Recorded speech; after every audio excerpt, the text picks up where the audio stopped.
In this video, I'll uncover some of the top foods that you must eat and must avoid if you want to have a well-functioning immune system. The foundation to good health all starts with a high-quality diet. The truth is, today, most people aren't eating a high-quality diet. In fact, most people are eating so poorly, it's impacting all areas of their health, including their immune health. When you're eating low-quality foods and you have a depressed immune system, essentially, you're not going to be able to fight off foreign invaders, pathogens, bacterial infections, viral infections, you name it. They can have a devastating impact on your health. So that's why in this video, we're going to talk about the foods you should eat and the foods you should not eat if you want to have a well-functioning immune system. So stick around to the end, but before we get started, I'm Dr. Zyrowski, and welcome to the channel. If you're new to the channel, it's a pleasure to have you here. Be sure to subscribe, hit that notification bell, and join our notification community. I'm going to help you excel your health and your life. I also want to mention this is part of a multiple part immune health series. I did this immune health series in response to many people with being very concerned about COVID-19, thinking that it was just kind of random chance whether or not they got it and random chance whether or not they could die from it. And the truth is, it's all about your health and your immune system function. So that's why we're working on optimizing it and helping you live the healthiest life ever. Let's go ahead and talk about some of the things that you can do in order to improve your health when it comes to food. Let's talk about first the foods that you have to stay away from. First on our list is going to be sugar. Okay, sugar is a really bad food when it comes to your immune health. In fact, there was a study where they had a group of individuals consume 100 grams of sugar.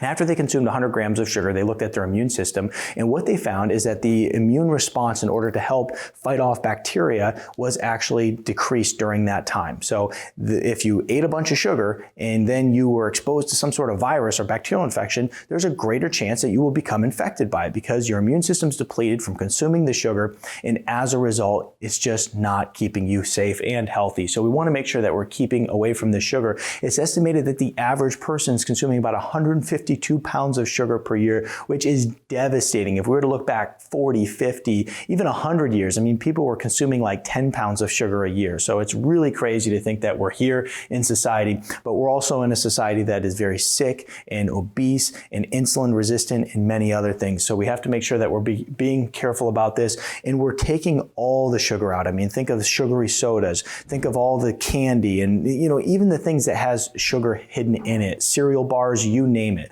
So we got to watch out for that stuff. Next is going to be caffeine. Now, caffeine isn't innately bad. I mean, if you're drinking coffee, for instance, it's got antioxidants. There's a lot of benefits to it. But the problem with caffeine is when it starts to have an impact on your sleep. And the truth is that many people are over caffeinating because they're not getting enough sleep and they're pushing themselves too hard. So they're just over caffeinating with energy drinks and coffee. And as a result, what happens is that caffeine pours over and has an impact on your sleep. And once you start having low quality sleep, that is highly linked to having immune deficiency. So we want to make sure that we're being careful with the caffeine and we're not overdoing it so that we can sleep well at night. Next on our list is going to be hydrogenated oils. We got to be really careful with these because what research shows is that these hydrogenated oils, they go and they actually increase C-reactive protein, which is an inflammatory marker in the blood. Now, when you increase the inflammatory markers in the blood, essentially what it does is it actually has a impact on the cytokine response with the immune system, and the immune system can't function as it should. So we have to be very careful when it comes to these hydrogenated oils. We're thinking of peanut oils. We're thinking of vegetable oils. We're thinking of soybean oil. We're thinking about all these fry foods out there at the restaurants. We have to really be careful about consuming these foods and make sure that we're eating good quality foods, and of course, eating good quality oils. We think of coconut oil, avocado oil, the healthy ones, olive oil, that are actually anti-inflammatory. Next on our list is gluten, okay? Most people are familiar that gluten is kind of a sensitive food for most people. Many people are gonna have a negative immune response when they have gluten. And so we just have to be careful that, especially if we're someone who is, gluten intolerant, that we're staying away from it by any means necessary. But the other thing is that even those people who are not gluten intolerant, in many cases, they still have an inflammatory reaction to it. So gluten is a food that I always just recommend that people stay away from all the time because it's not a health food by any stretch of the imagination.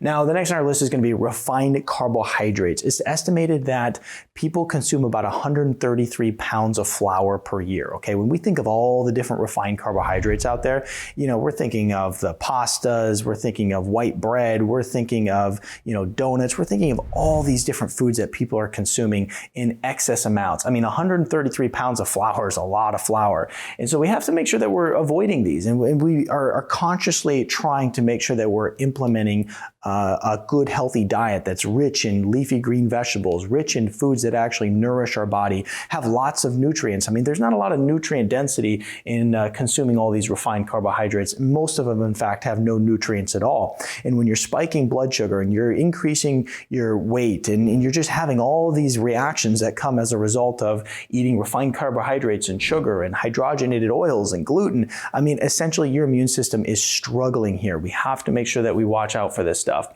And then, of course, artificial sweeteners is another big one that we want to make sure we take out of our lifestyle. I mean, think of things like aspartame or Splenda. They've been shown to have a negative impact on the microbiome, so your gut health. And they also have shown to have an inflammatory reaction in the liver of mice. So we just want to be careful with this stuff and remove anything that has the potential of decreasing our immune response. Now let's talk about the foods that you should eat, okay? Bone broth is great. Now, bone broth is awesome because it's going to help improve our gut health. Now, as you may know, because I've talked about this before, is that most of our immune system is located within our gut. It's estimated about 80% of it is located within our gut. So if we have good gut health, then we automatically are going to have pretty decent immune health. So we always want to focus on consuming some bone broth here and there in order to boost up our gut health.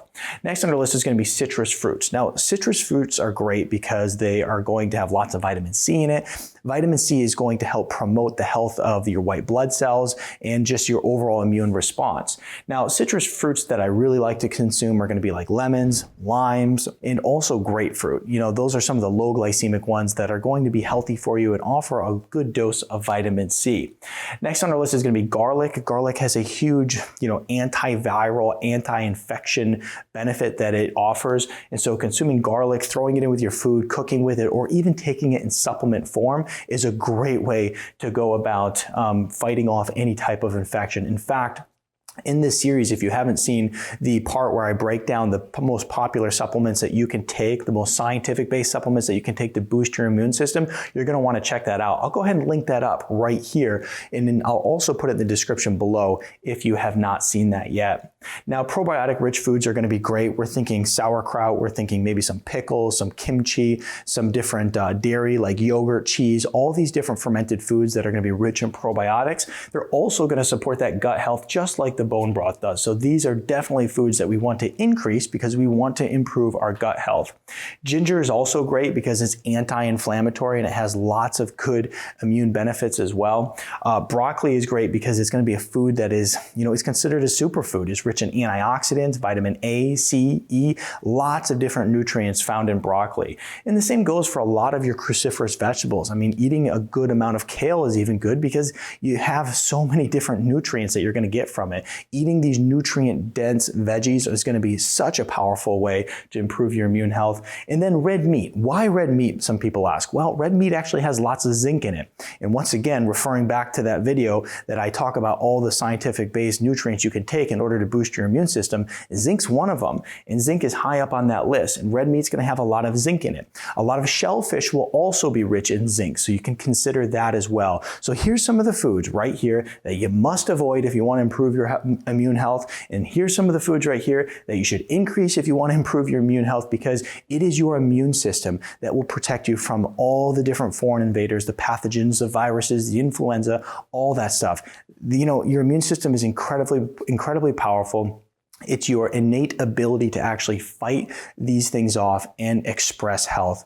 You know what? It's not random chance that you're going to get sick and die from the coronavirus or influenza or anything else. It's all about how you take care of yourself and how your body's able to respond. So be sure to always work on boosting your immune system and check out the next video in this series right here. White blood cells that are spared, they remember that foreign invader. The immune system knows it's coming. It knows what it is. It knows how to react. It knows how to kill it, and it acts very fast. So